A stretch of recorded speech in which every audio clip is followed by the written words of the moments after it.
my name is Rakeem Bromfield, and I live in Baton Rouge, Louisiana, and I have an RX-8.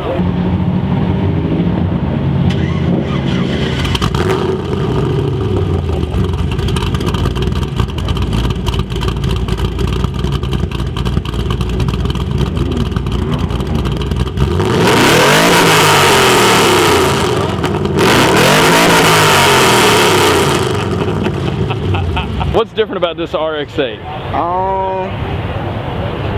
Nothing whenever the hood's closed. but yeah, it's LS swap. It's actually a 5.3. I want to say. 5.3? Maybe. Allegedly. 5.3 plus minus a few? Yeah, plus or minus a few. But it's LS swap. It didn't take that long to do actually. Camaro transmission, TR6060. I still have the stock rear end in it for right now, and it's holding up pretty good. Wow. But other than that, that's about it. It's just a RX-8 with an LS in it. Why'd you do this instead of just buying like a Camaro or something and souping it up? Because, to be honest, I'm an import guy, but import it takes a lot to make an import fast unless you you're gonna be turboing it most of the time, like 9 times out of 10 to make a whole bunch of power, unless you have a lot of money and then you just buy what you want. But so I found this car, and I'm a mechanical engineering major, so I found this car for little to no money, like basically off the lot, and then it had no engine in it, no transmission, completely gutted. And so I was like, I asked my buddy, cause he builds these, Steven Villavasso. I asked him, what could I do to make a lot of power? And he was like, why don't you just LS swap it, man? That's the only thing to do.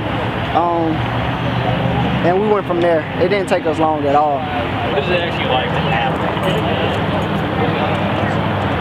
It's hard to explain because it's such a small car, and I mean this is the first car I've personally owned that swap, and to me it's the best car that I've had or that I've driven, because I've driven a whole bunch of different cars. My buddy has like a Turbo Lexus and everything, and his is faster than mine, but I feel like mine is so much better. I don't know why. Because it's yours.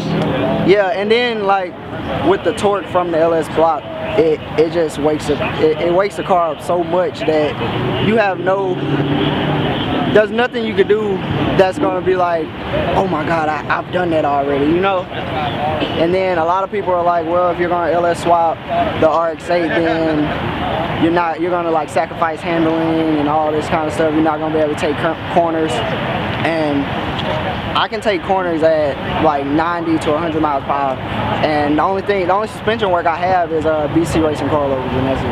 Wow. So like the little driblet that you had to work out.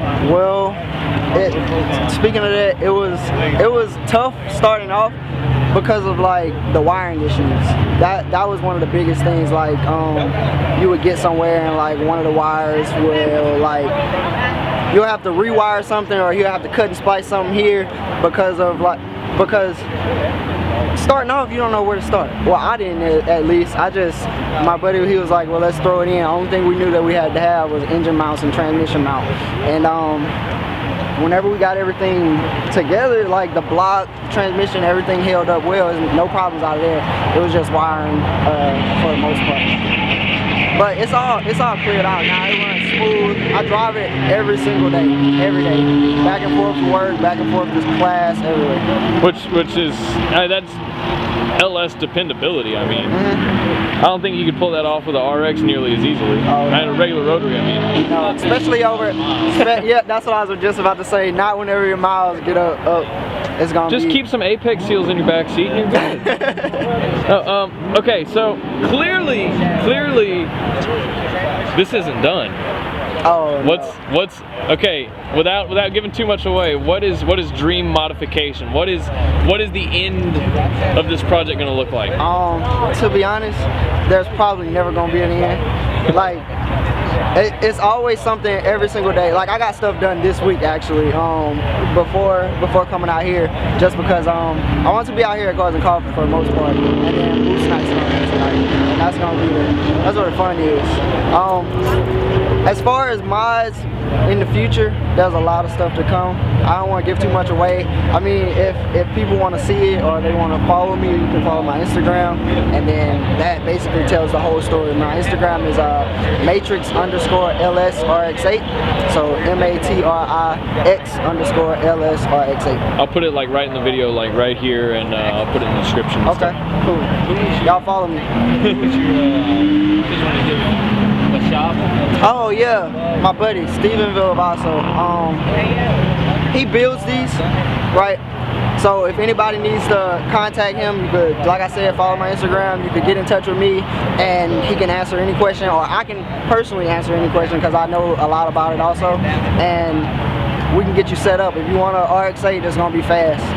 I mean, not to put down on the rotary, because there's a lot of people making power out of the rotary engine, but if you want to be different, just hit us up. If you don't believe in magic, you go V8. Right. True. If you believe in magic, you go rotary. Yep. So does he just LS swap RX-8s, or because well, I've got a Solstice over there that only has 4 cylinders and needs like 4 more.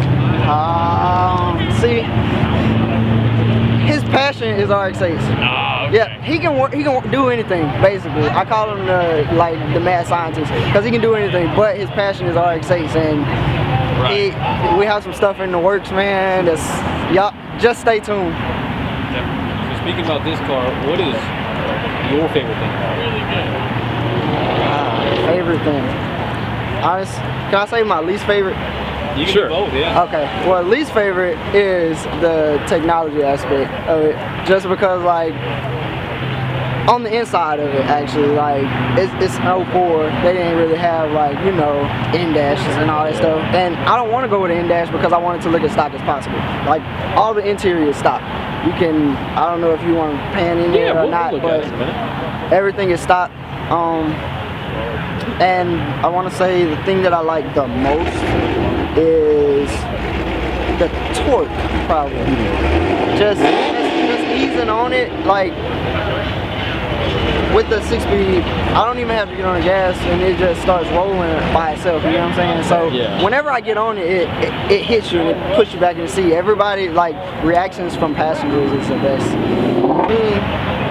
And if y'all have any questions, then I'll answer them. But as far as telling stuff, I did want to ask about wheels and tires. You got some pretty good size. yeah. Did you have to do any modification to fit them underneath there? No, actually, it's lower than it should be. If you, as you can tell, I'm kind of rubbing a little bit. But as far as, like I said, the only suspension mods I have are the BC Racing coils. And the only reason I had to do that is because with the torque and power on the rear shocks of the stock shocks, they're gonna be squatting too much. So I just upgraded the suspension in the back and in the front, and it's great. It's perfect.